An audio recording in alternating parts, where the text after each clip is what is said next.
guest of the day. She's the most apt person who can join with us today. Ma'am has been in the field of child development for a long time.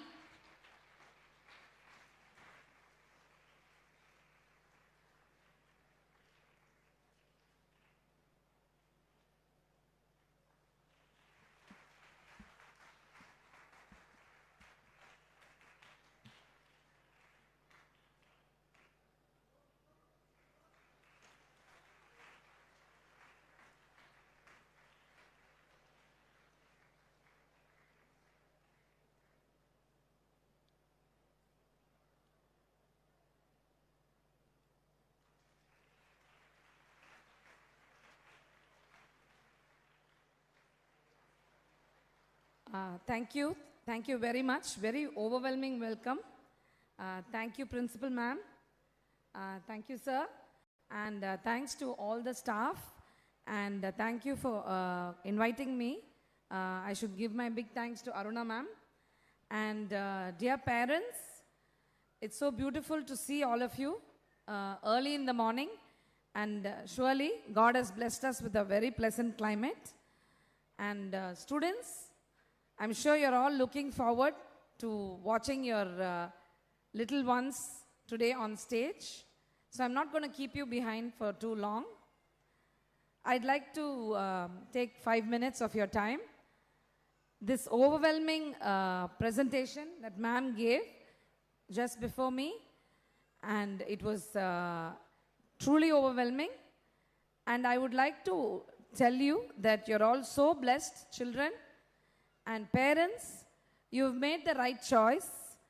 How you choose a school, that surely determines how you're going to take your child on their big journey towards the destination that all of us want for our children, a very secure and happy and successful adulthood.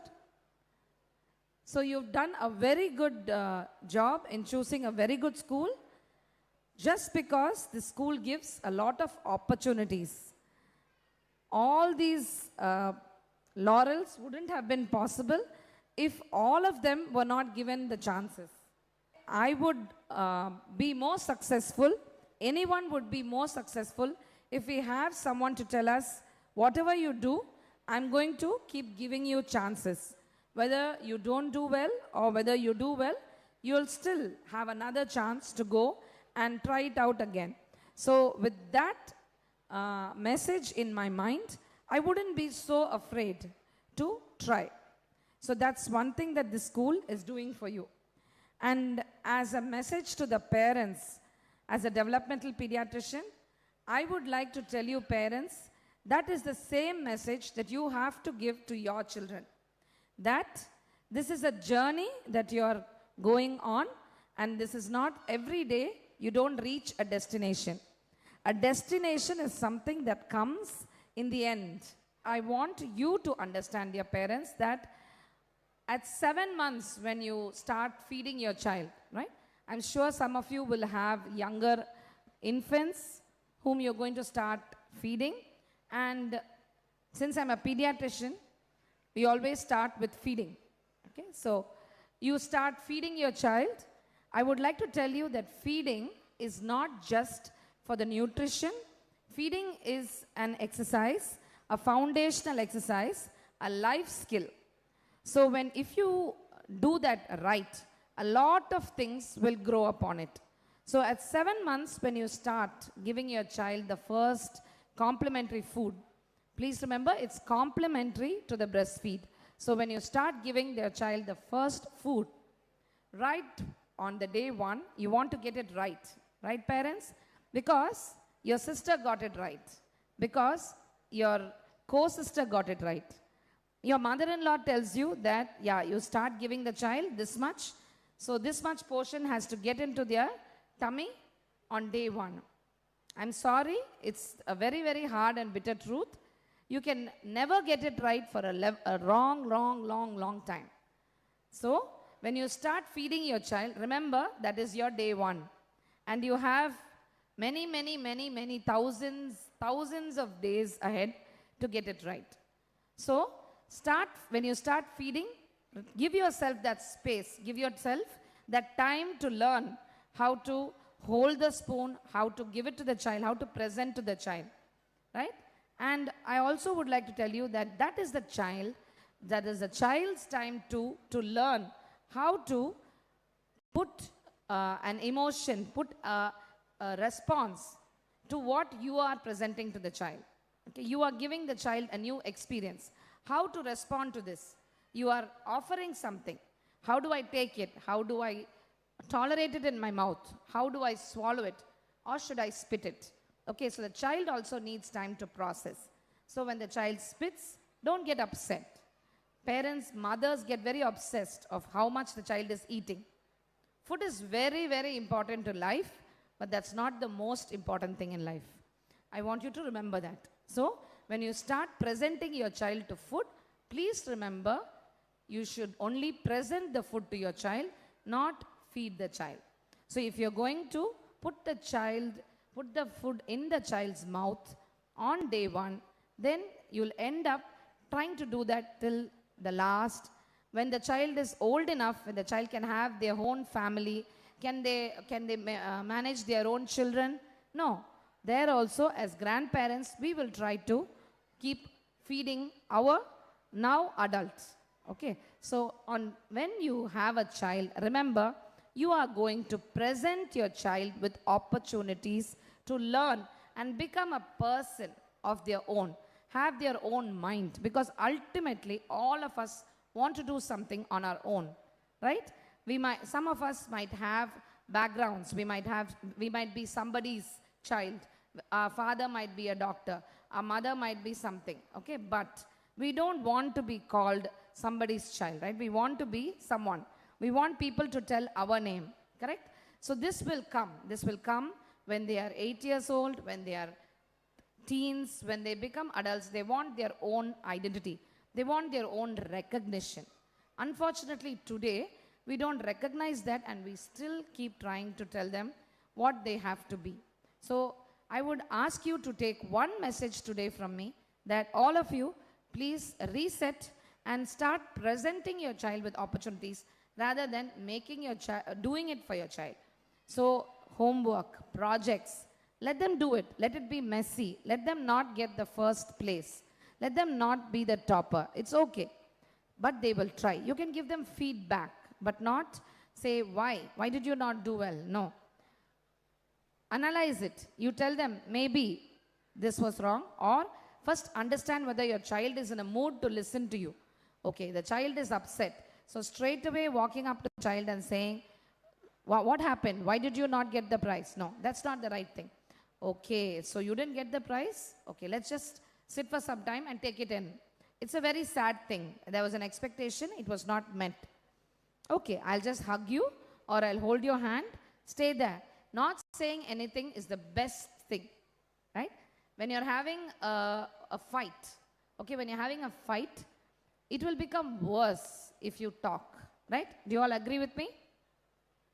Yesterday, I witnessed one very beautiful thing. I've never witnessed such a beautiful thing ever in my life.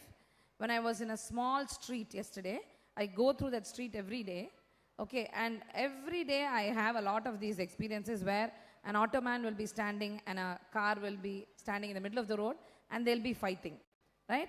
All of us see that every day on the road. Yesterday, a woman was coming in her bike opposite in the small street, and I was looking at her because I have to manage my car according to her. She was coming opposite to me, and then I suddenly noticed that one, maybe a working man, no, IT professional, he was coming out of his house and he was getting into his car. He opened his car, and this woman who was on her bike, you know, she dashed on that man. He was having a bag and a phone on his one hand, and he came out and got into his car, and she dashed on that man. Okay, so every day, what would happen? They would start shouting and yelling at each other. But suddenly it happened in seconds, no? This thing happened, and that woman smiled, and literally she was laughing. And that man smiled, I don't know whether these people know each other or how did this happen. No, it's very, very, I've never seen this before. It's so surprising. That man smiled and this woman smiled. No, they're totally not, they don't look like they really know each other. They're totally different kind of a person here and a different kind of a person here. They just showed their hands to each other and they just went on with their lives. I can't, I mean, you know, it's just too much to take, you know. I've never seen something like this. Have you ever witnessed something like this? Two people dash on each other. I don't know whose mistake it was. Okay, whether the man did not see the woman coming and he opened the door, or the woman did not see the man opening the door and she dashed on him. I don't know. Okay, but they just went on with their life. It's very easy to just not talk, okay, and just smile and get on with life. Okay, but how do we get our children, if it was my son standing there and responding like this, I think I would be so happy and I would say my life's achievement is done. Okay, my son knows how to just get on with life and not make small, silly things big, right? So I would like to tell you, parents, that maybe we have to rethink on how we all have thought. We had a lot of problems. We did not have freedom. Okay, we had to fight for it. There is a lot of bad things going on around us. There's bullying. There's so much of bad things. People can harm us, child abuse. All these bad things are happening. And we have to equip our children with self-defense. We should teach them to talk back, yes. But there are also a lot of good things, right? There are a lot of beautiful things happening around us. Maybe we are just not teaching them enough to look at all of them and enjoy. Okay, maybe we are just making them become people who have to keep achieving. So sleep, food, all this is very, very important. Okay, sleep, food, avoiding gadgets, right? Regulation. Okay, what is regulation? Regulation is when I get angry, how do I act? When I get sad, how do I cope with it? Okay, so how can we teach these things? This is all called conflict resolution. Inner conflict and then interpersonal conflicts. Okay, so how do we do all these things? First thing, we have to model. So when you become a parent, first thing you should tell yourself is, I have to become the person I want my child to become. Okay, and you don't know when they start noticing and you don't know what they are noticing. Okay, from the feeding. Okay, so give the spoon to the child the first day, 7 months old child. Give the small little silicone spoon with the rice and the dal sticking to it. Give it to the child. Let the child put the spoon into their mouths, okay? And since you're all here, I know you all have a spiritual part of you, right? You all believe in God, right? And there is one thing that God has done, okay? He has designed and He has programmed our mind, okay? He has already put in the code. He has fed in the code. And at every stage of life, this human being will do certain things so that they can survive and they can progress and they can achieve what is essential for that age. So in the first part of life, if the most important thing they have to do is grow, right? So gain their body muscles to gain their weight, height. Okay, so for that, what does the child need to do? Eat. So anything and everything will go into their mouth. Okay, God has given those reflexes. If anything is placed in front of the child's eyes, the child's hand will go to it, pick it up and put it in the mouth. Okay, so when God has given this reflex, if you believe in God, if you believe in nature, let that child pick up that spoon and put it in the mouth. Okay, God's creation can do a lot of work for their own selves. Let them do that. Let them put it in. Okay, but yes, sometimes they might put it in and they might not be able to tolerate it because it's the first time they're putting something like that into their mouth. They will regurgitate, they will bring it out, yes, but they will learn. Give them the opportunity again and again and again and again, okay, until they will learn and they will eat. Okay, so the same principle You have to give for every opportunity. For your child is coming home and saying that, crying and saying that, Amma, this girl is not talking to me. Okay, because this happened and it was wrong. She only made this mistake. Okay, I told her this, but the other one told something wrong about me. So she mistook me, but she is my friend. She is supposed to trust me. Okay, so all these things are conflict resolution opportunities. Tomorrow, when your child is going to have a conflict with their mother-in-law, with their husband, with their boss, with their colleague, they should know how to resolve the conflict on their own.